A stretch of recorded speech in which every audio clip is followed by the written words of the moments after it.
بسم الله الرحمن الرحيم وصلى الله وسلم وبارك على سيدنا محمد وعلى آله وأصحابه وإخوانه وحزبه ومن سار على سيره إلى يوم الدين. اللهم اجعل جمعنا هذا جمعا مباركا مرحوما واجعل تفرقنا من بعده سالما من الذنب معصوما ولا تجعل فينا ولا منا ولا معنا شقيا ولا محروما. اللهم أخرجنا من ظلمات الوهم وأكرمنا بنور الفهم وحسن أخلاقنا بالحلم واجعلنا هداة مهديين غير ضالين ولا مضلين. On s'est arrêté la dernière fois sur ce début de révélation, ce premier contact entre le Nabi sallallahu alayhi wa sallam et Sayyidina Jibril alayhi salam, en nous étant arrêtés sur le fond de cette rencontre, le contenu même de cette révélation, les 5 premiers versets de Surat Al-Alaq, et non sur sa forme. On avait dit qu'aujourd'hui on allait en parler un petit peu. Cette rencontre entre le Nabi sallallahu alayhi wa sallam et Sayyidina Jibril alayhi salam, on sait tous qu'elle ne s'est faite pas du tout dans la douceur, la tranquillité, l'aménagement des sensibilités. Le Nabi sallallahu alayhi wa sallam pendant des mois, des années même, il est dans la grotte, il faut le comprendre, on va y aller doucement. Allah subhanahu wa ta'ala, il aurait pu envoyer Sayyidina Jibril alayhi salam en douceur. Il aurait pu l'envoyer des gens en forme humaine pour que ça ne choque pas, pour que l'identification elle se fasse tranquillement.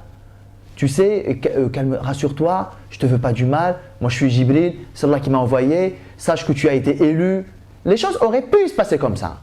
Sauf qu'Allah Jalla wa Ala a fait le choix de procéder de cette manière. La manière un peu forte, la manière quand on dit ça a secoué le Nabi sallallahu alayhi wa sallam, déjà ça l'a secoué physiquement.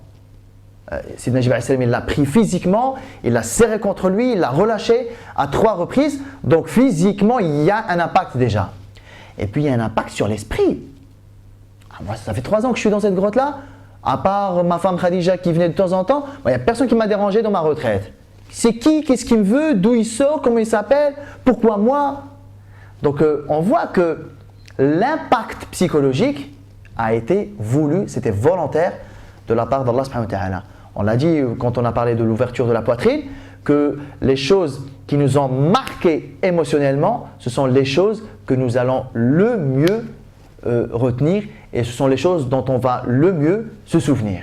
Donc il y a eu cet impact-là sur l'esprit du prophète sallallahu alayhi wa sallam. Il y a aussi autre chose, c'est pour faire la différence entre, parce qu'on sait que le Nabi sallallahu alayhi wa sallam nous l'a dit, les 6 derniers mois de sa retraite, il est entré dans une phase de ro'a, les visions véridiques. Ce qu'il voit en songe, il le voit se réaliser la journée.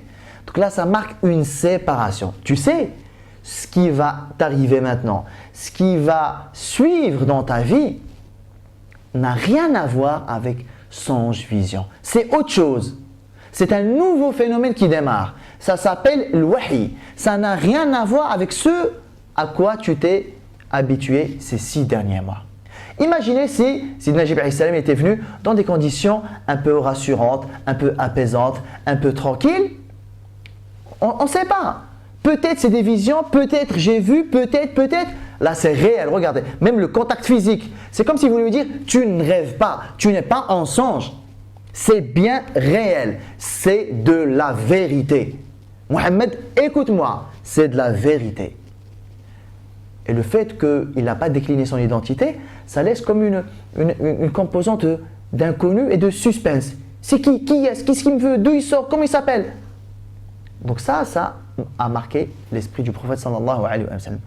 Ça nous apprend, ça on l'a vu, on le reverra, ça nous apprend aussi que lorsqu'on veut que les gens retiennent quelque chose, on peut passer par cette phase de, on va dire, choc émotionnel. Choc émotionnel, ça ne veut pas forcément dire la peur, ça peut être ce que vous voulez. Mais il faut que émotionnellement, les gens, émotionnellement, le public, émotionnellement, votre interlocuteur, il faut qu'il soit émotionnellement impliqué. C'est à vous de faire en sorte à ce que vous les impliquiez émotionnellement. Parce que vous allez marquer leurs esprits et ils vont mieux retenir ce que vous allez leur dire par la suite. Remarquez que ici, Jibril alayhi salam, il n'a encore rien dit là.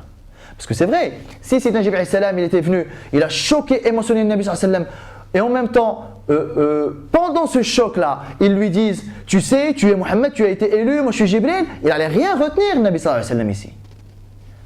Tellement il est dans une phase de choc émotionnel.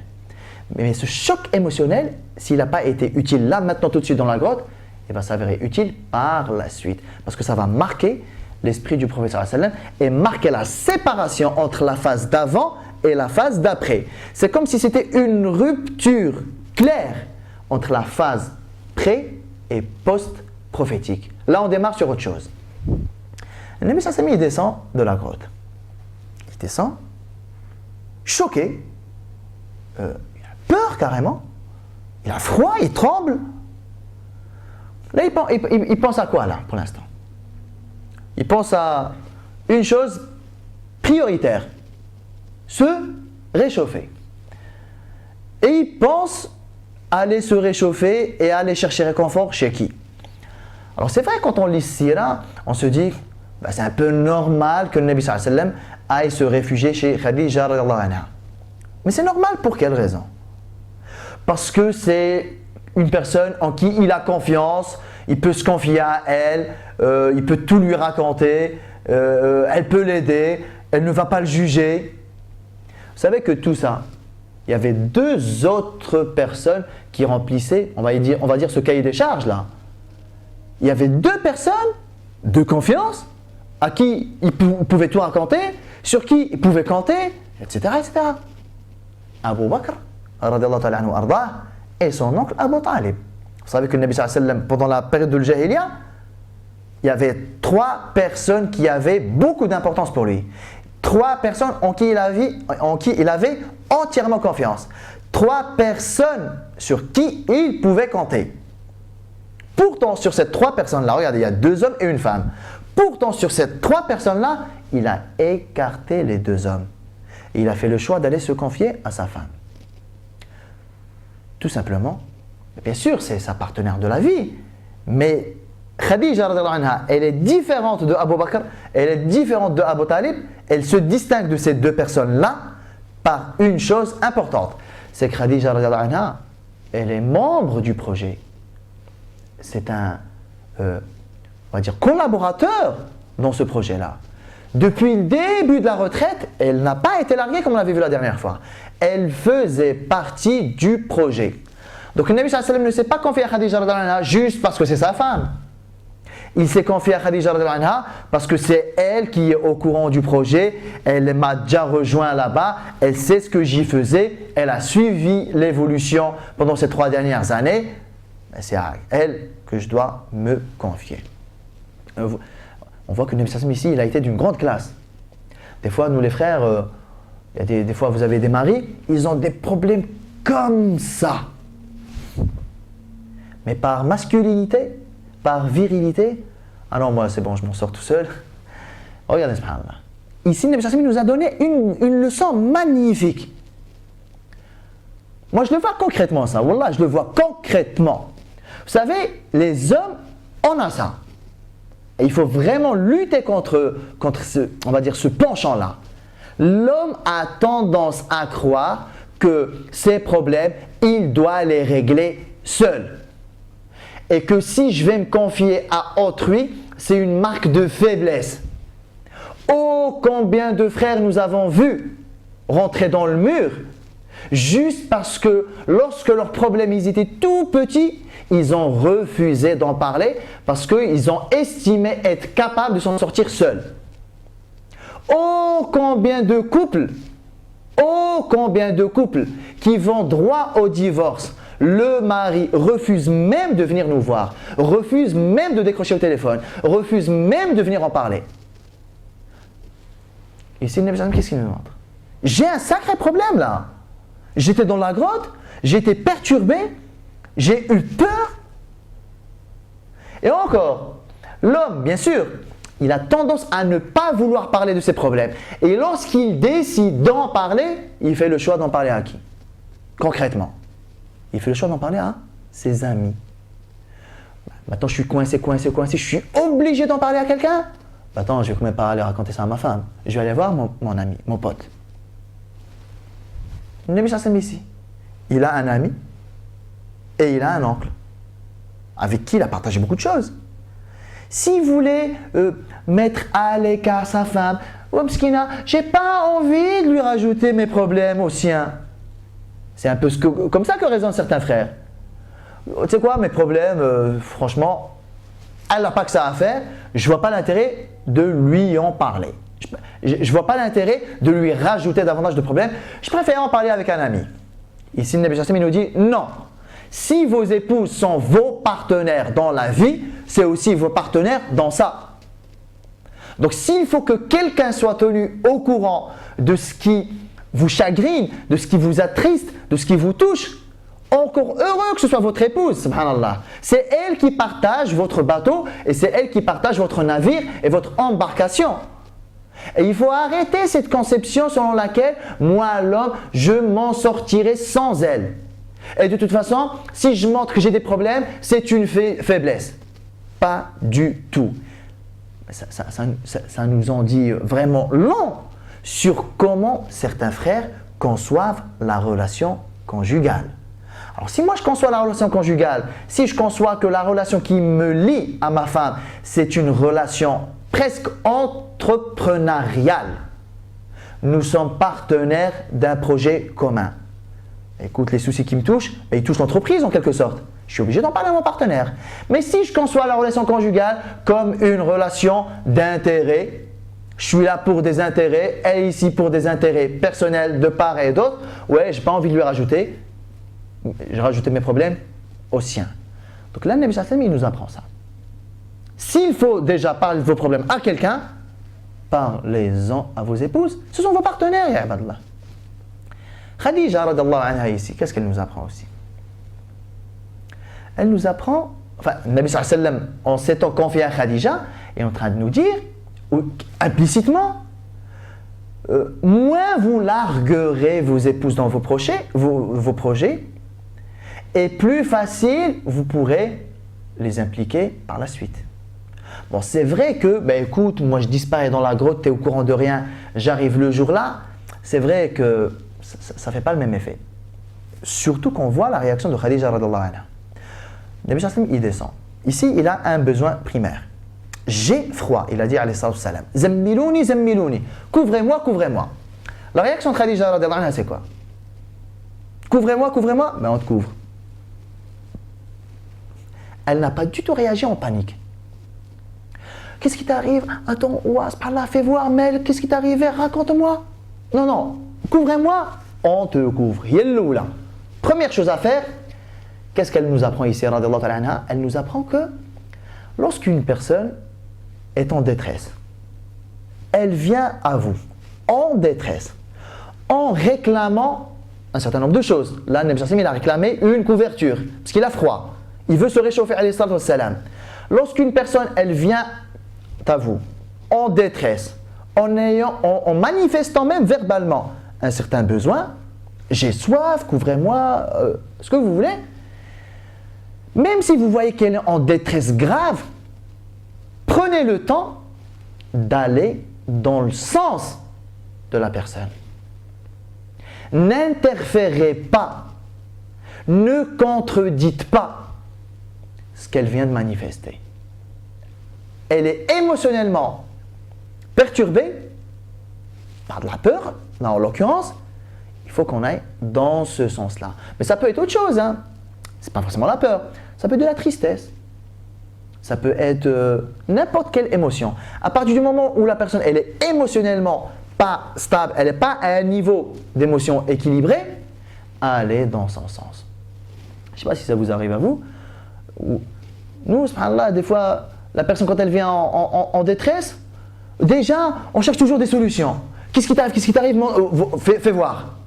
Non, la personne, elle est là, elle a besoin d'abord d'être rassurée, elle a besoin d'abord qu'on arrive à assouvir ces besoins-là de façon prioritaire. Khadija n'a pas paniqué, elle a été dans son sens. Lorsque le Nabi sallallahu alayhi wa sallam, alhamdoulilah, il s'est réchauffé, elle lui dit, raconte-moi ce qui s'est passé. Qu'est-ce qui s'est passé? Le Nabi alayhi salam, il lui raconte, voilà. Il ne peut pas dire l'ange, il ne sait pas que c'est un ange encore. J'étais dans la grotte, il s'est passé ça et ça. Et il lui a dit alayhi salam, inni khashitu ala nafsi. J'ai eu peur pour moi. J'ai vraiment eu peur. Khadija radhiyallahu anha, elle n'était pas avec lui, donc elle ne peut pas mesurer réellement ce qui s'est passé. Bon, elle arrive un peu à deviner, vu son état, sallallahu alayhi wa sallam. Mais quand même, lorsque vous voyez l'état d'une personne, vous ne pouvez pas vous prononcer à 100% sur ce que cette personne a vécu réellement. Vous n'étiez pas là. Donc Khadija radhiyallahu anha, elle n'en sait rien de ce qui s'est passé. Si ce n'est ce que lui, il lui a déclaré verbalement. Donc elle ne mesure pas réellement l'ampleur des choses. Donc qu'est-ce qu'elle va faire maintenant?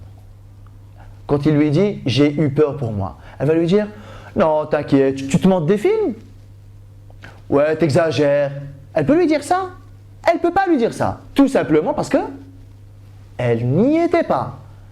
Pourtant, elle doit jouer un rôle d'apaisement. Et c'est là où on va voir qu'elle a été véridique, vraie, radhiyallahu anha, tout en étant intelligente.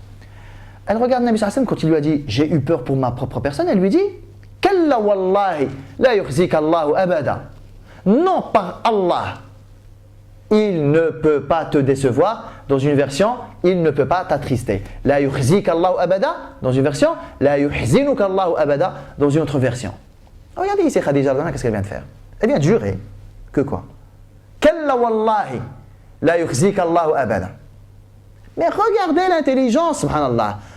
Il lui a dit, j'ai eu peur. Elle ne lui a pas dit, non, n'aie pas peur. Ça, c'est le réflexe que nous, on aurait eu. Hein.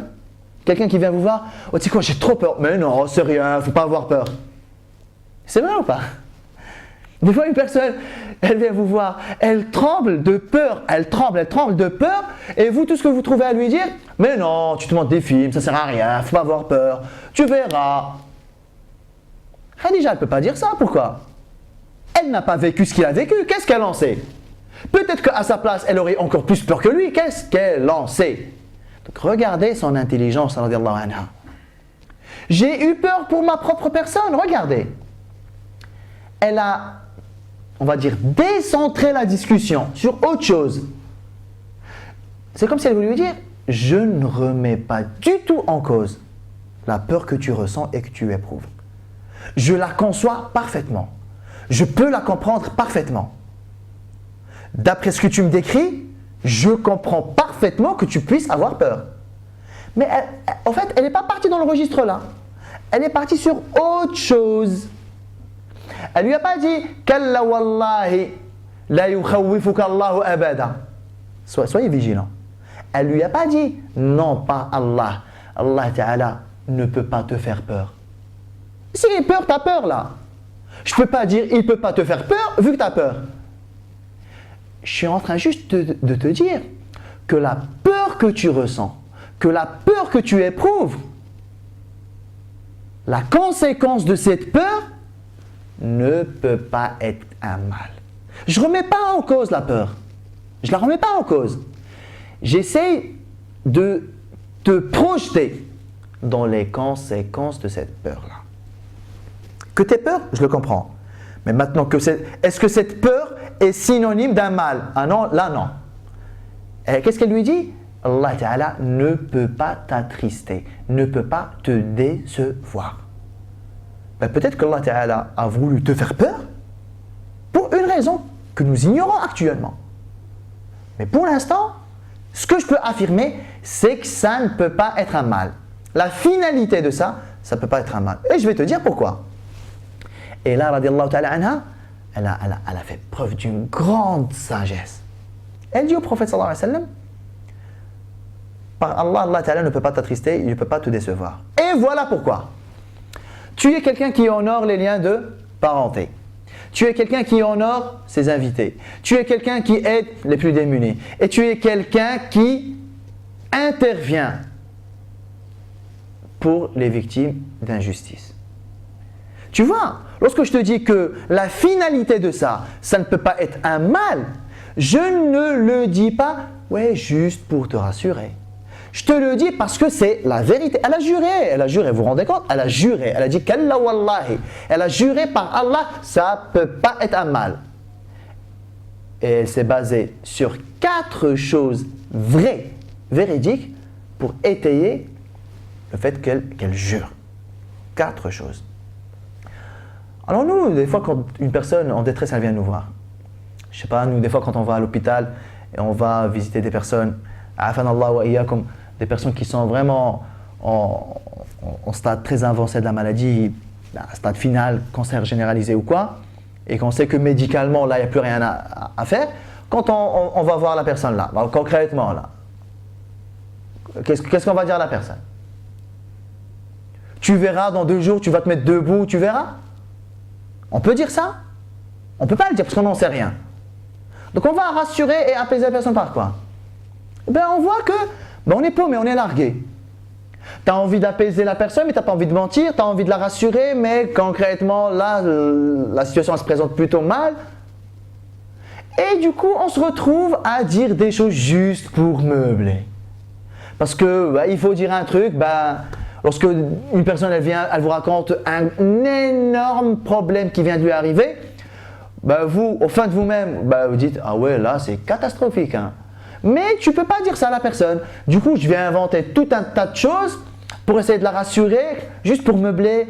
Ouais, t'inquiète, tu verras, mais non, c'est rien, tu te montres des films, tu te fais des idées. Mais enfin, nous-mêmes, on dit, ah ouais, là, c'est catastrophique son truc. Hein. C'est juste que, on n'a pas les mots pour.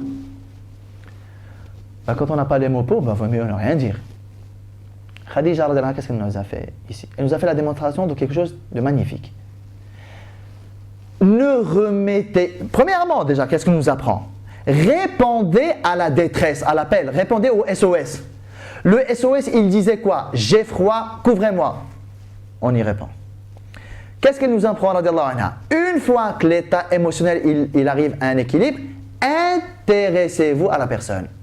Les personnes, ils veulent parler, ils veulent se confier, ils veulent une oreille, ils veulent de l'écoute. Ils ne veulent pas de solution. Les personnes, quand ils viennent nous voir parce qu'ils ont d'énormes problèmes, ils viennent d'abord pour qu'on réponde à un besoin primaire et prioritaire chez eux qui est parler. Ils veulent une écoute, une oreille. Je réponds à leurs besoins prioritaires. Quelqu'un qui pleure, tiens des mouchoirs. Quelqu'un qui a soif, tiens bois. Quelqu'un qui a froid, viens on te couvre.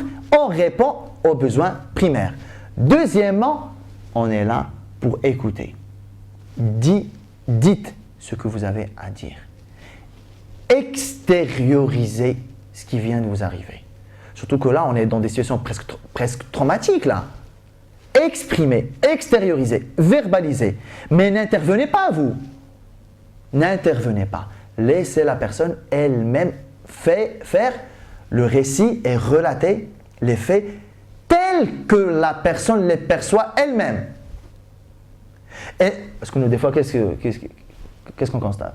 La personne, elle vient vous raconter une chose, et à peine elle a aligné 2-3 phrases. Oui, je vois ce que tu veux dire.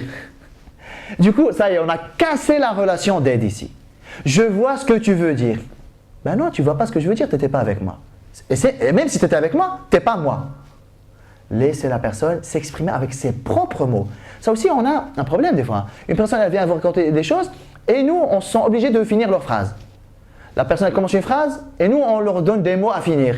Mais ça, ce sont mes mots à moi, ce ne sont pas les mots de la personne en détresse. Je n'interviens pas. Je laisse la personne parler. Elle exprime ce qui vient de lui arriver. Troisième chose, j'apporte pas de solution. Les gens ne veulent pas forcément, et en tout cas, pas tout de suite là maintenant, ils ne veulent pas des solutions.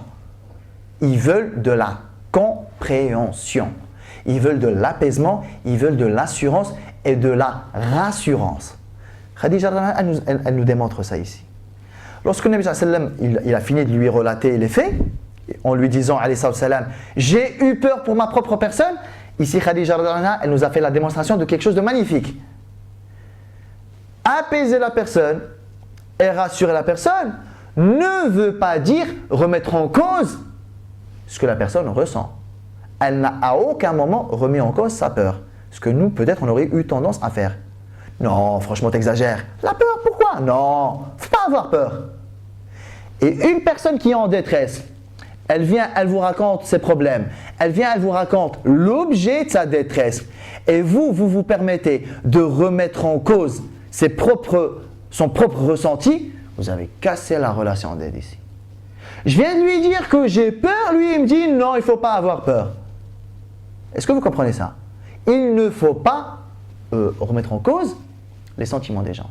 Tu as peur, c'est ton sentiment, c'est ton ressenti à toi. Je n'ai pas le droit de m'y opposer. C'est le tien. Je ne suis pas toi. Moi, à ta place, peut-être je n'aurais pas eu peur, mais je dois respecter le fait que toi, en ce moment, tu éprouves de la peur. Donc, elle nous démontre ça. Ne pas remettre en cause l'émotion des gens. Quatrième chose qu'elle nous apprend, c'est que pour apaiser la personne, je vais décentrer le problème. Il a peur, je ne vais même pas parler moi de la peur. Il a peur, moi je vais lui parler d'autre chose. Et pour rassurer une personne, il y a quoi mieux que de rappeler à la personne les qualités et les caractéristiques qui font, qui font ce qu'elle est de façon positive. Tu es quelqu'un qui honore les liens de parenté. Tu es quelqu'un qui honore ses invités. Tu es quelqu'un qui aide les plus démunis. Tu es quelqu'un qui intervient au service des personnes, des victimes d'injustice. Elle nous apprend quoi? Allez dans le passé de la personne et faites ressortir des qualités de la personne. Parce que la personne, en moment-là, elle ne perçoit plus les choses positives qu'il y a en elle. Pour l'instant, elle est sous l'emprise de cette peur, de cette angoisse, de ce qui vient de lui arriver. Son esprit, il est marqué parce que cette personne vient de vivre. Elle n'arrive pas forcément à faire ce travail-là. C'est la personne en face qui doit le faire. Tu te souviens, subhanallah, toi, quand tu étais jeune, tu faisais ça, tu faisais ça. Tu te souviens la dernière fois? Tu te souviens quand on s'est marié? Tu te souviens quand tu es devenu papa? On va rappeler à la personne les moments les plus positifs de sa vie. Les plus positifs de sa vie. Ça apaise, sans pour autant apporter de solution. Nous, subhanallah, non. Quand, regardez, une personne qui est émotionnellement un peu pas stable, prenez l'exemple d'un enfant. Vous êtes là avec des adultes par exemple, et votre fils, votre fille, il vient en courant vers vous, franchement en sanglots. Tellement en sanglots, tellement choqué, il n'arrive pas à aligner 2-3 mots.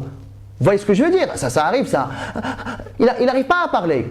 Alors nous, ici, si on devrait faire comme Khadija radhiyallahu anha, qu'est-ce qu'on doit faire? État émotionnel instable, de la peur, de l'angoisse, on répond aux besoins primaires. Le besoin primaire ici, là maintenant, c'est quoi? C'est, on va dire, de l'affection, de la douceur. Viens ici, on se calme. Même si on lui dit on se calme. Parce qu'il n'a pas spécialement envie qu'on lui dise calme-toi. On est là, on apaise doucement. Lorsque l'enfant il retrouve ses esprits, raconte-moi. Alors nous, qu'est-ce qu'on fait des fois? L'enfant il vient, il est en sanglots, il n'arrive pas à parler. Qu'est-ce qui t'arrive? Qui t'a fait ça? Tu t'es battu? Tu t'es embêté? Qu'est-ce qui t'arrive? Montre-moi, parle, je te réponds. Attends, qu'est-ce qui... Ben, subhanallah, je te parle, réponds. Alors l'enfant il est déjà choqué parce qu'il vient de lui arriver. Il vient chercher du réconfort. Et nous, qu'est-ce qu'on lui renvoie?